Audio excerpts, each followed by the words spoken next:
नमस्कार। लक्ष्मीनारायण ज्योतिष केंद्र में आप सभी का स्वागत। मैं आचार्य पी शुक्ला। आज का विषय हमारा जो है मुद्रिका से संबंधित है।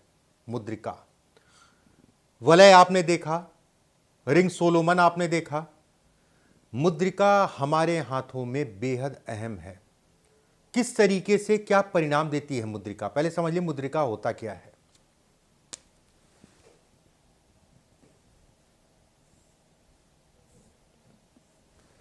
ये हिस्सा जो है, ये रेखा जो मैंने बताई है, जहां पर उंगली मुड़ती है वो रेखा बनाई है। ये ये ये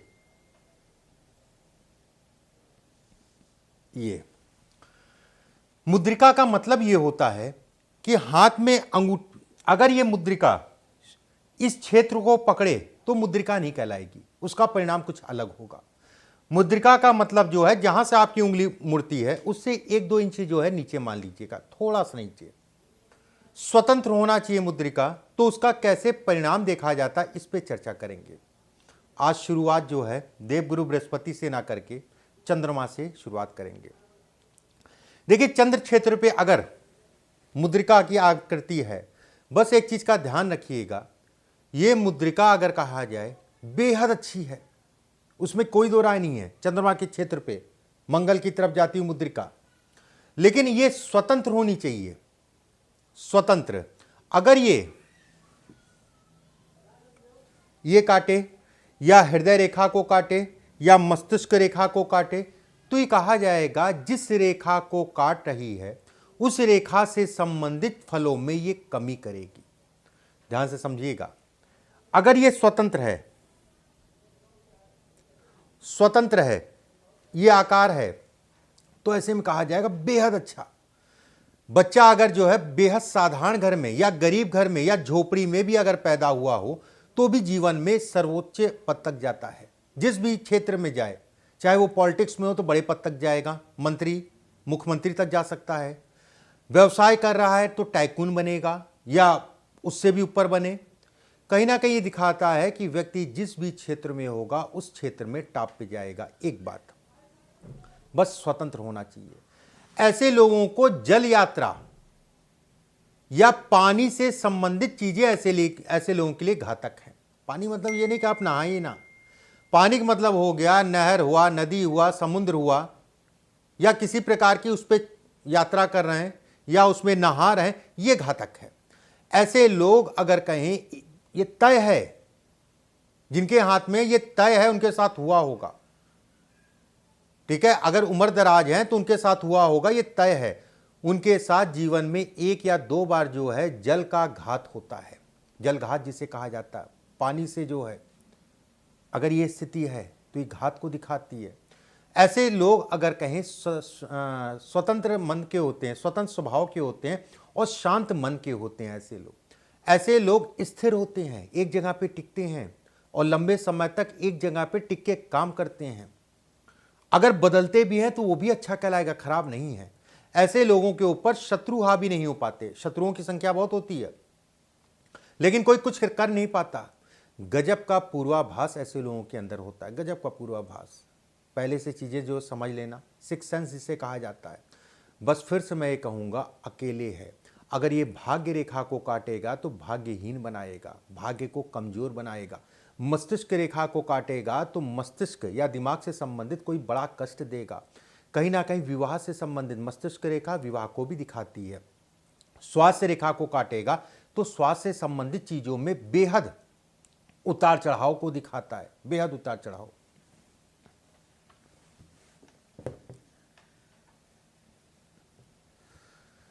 गुरु वलय पे आते हैं। गुरु का क्षेत्र देखिए, गुरु वलय ये बहुत कम ही हाथों में, जैसे वो है वो तो रेयर मिलता है, ये भी अगर कहा जाए बहुत कम ही हाथों में मिलेगा। लेकिन लोगों का अलग अलग इसके लिए तर्क है, अलग अलग तरीके से इसका गुणगान करते हैं कि बहुत शुभ है, बहुत शुभ है, बहुत शुभ है। हस्तरेखा में कोई भी चीज, जो भी चीजें आप देखते हैं, वो जब तक दूसरों के हाथ पे नहीं लगाएंगे तब तक आपको नहीं समझ में आएगा कि शुभ है क्या अशुभ है। अब कोई रेखा बता दी किसी ने, भाग्य रेखा, इससे संतान होगी, ठीक है, संतान के लिए देखा जाता है, उसमें कोई दो राय नहीं है। ठीक है, उसमें कोई दो राय नहीं, संतान से संबंधित चीजों को ये दिखाती है। लेकिन वो संतान अच्छी होगी या खराब होगी भाग्य रेखा पे डिपेंड करता है, जब दूसरों के हाथ पे लगाएंगे। इसी तरीके से इसको कहा गया बेहद अच्छा। मैं नहीं मानता। ऐसे लोग गंभीर होते हैं।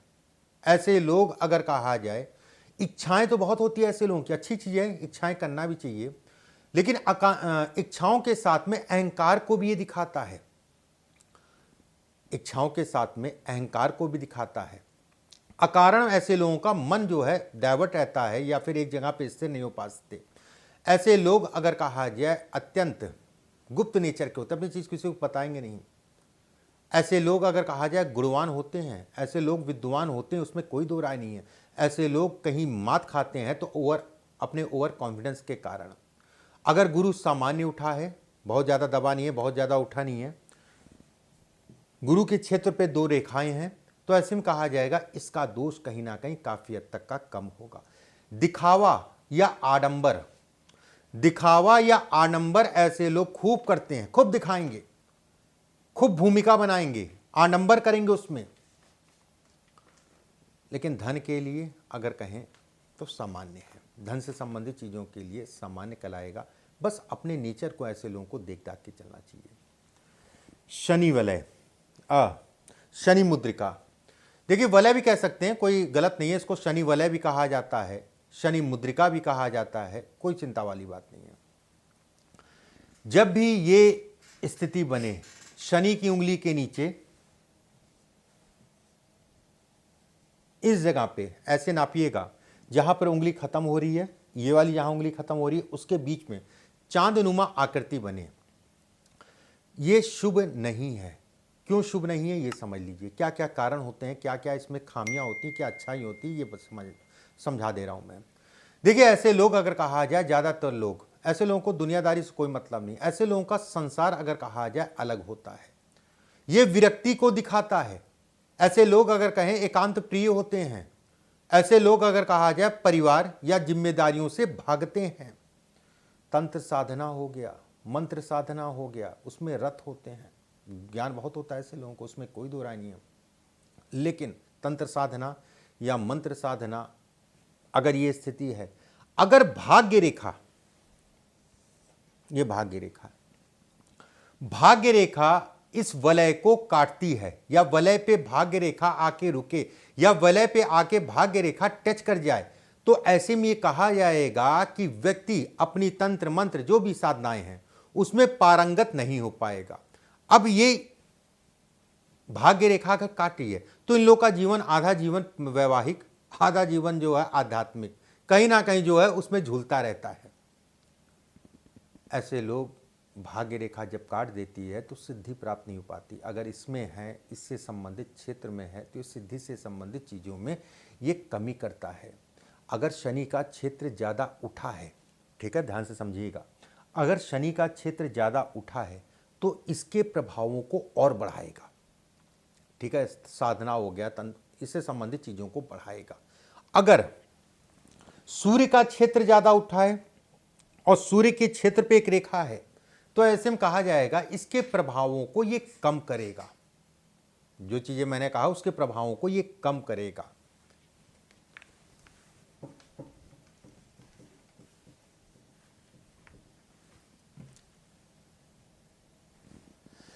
रवि वलय जिसे हम कहेंगे सूर्य का वलय, इसका क्या मतलब है?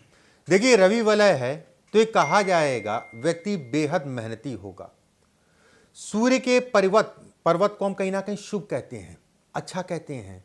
ये रेखा अगर सूर्य के पर्वत पे है और सूर्य का पर्वत अगर कहा जाए उठा भी है, या सूर्य के पर्वत पे एक रेखा भी है, तो भी ये कहा जाएगा कि सूर्य से संबंधित चीजों में क्षय करेगा, उसको कहीं ना कहीं संघर्ष कराएगा व्यक्ति को। अगर ये सूर्य का वलय है, रवि वलय कहा जाता है, कहीं ना कहीं व्यक्ति के कार्यों में अवरोध को दिखाता है। व्यक्ति अपने कामों में ऊर्जा खूब लगाएगा, लेकिन मेन टाइम पे, मेन समय पे आके जो है वो खराब हो जाएगा काम। कहते नहीं कि प्रतिफल नहीं मिल पा रहा है, उसका फल जो है नहीं मिल पा रहा है, ये इसको दिखाता है। अपने कामों में यश में कमी को भी दिखाता है, ठीक है, यश से संबंधित कमी को भी दिखाता है। तीसरी चीज, रवि का क्षेत्र अगर अच्छा है और शुभ है तो ये कहा जाएगा कि कहीं ना कहीं जो है व्यक्ति धन तो कमाएगा, उसमें कोई दो राय नहीं है, धन से संबंधित, लेकिन लेट कमाएगा। या फिर कह दीजिए ऐसे लोगों का भाग्योदय अगर कहा जाए 38 या 42 वर्ष की आयु से मेन शुरू होता है। मेन शुरू 38 वर्ष हो गया, 42 वर्ष हो गया, 49 वर्ष हो गया, 52 वर्ष हो गया, 64 वर्ष हो गया, इन सालों में व्यक्ति अच्छी तरक्की करता है।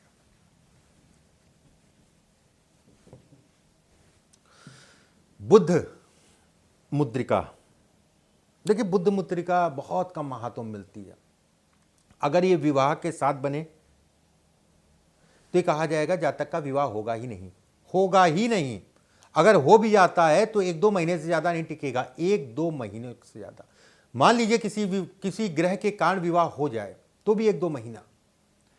बुद्ध वलय अगर कहें तो बेहद कम हाथों में होता है। बुद्ध वलय अगर कहा जाए स्वतंत्र है,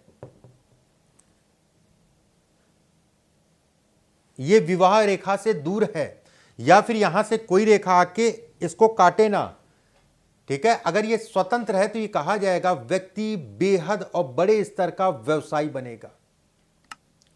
अगर वो सरकारी तंत्र से जुड़ा है, सरकारी नौकरी के लिए प्रयास कर रहा है, आईएएस पीसीएस से संबंधित चीजों को दिखाता है, बस बहुत ज्यादा चौड़ा ना हो, बहुत ज्यादा पतला ना हो, बहुत ज्यादा गहरा ना हो, कोई भी विलय जो भी मैंने बताया बहुत ज्यादा गहरा ना हो, और गहराई में अगर कहा जाए उसमें कालापन ना हो।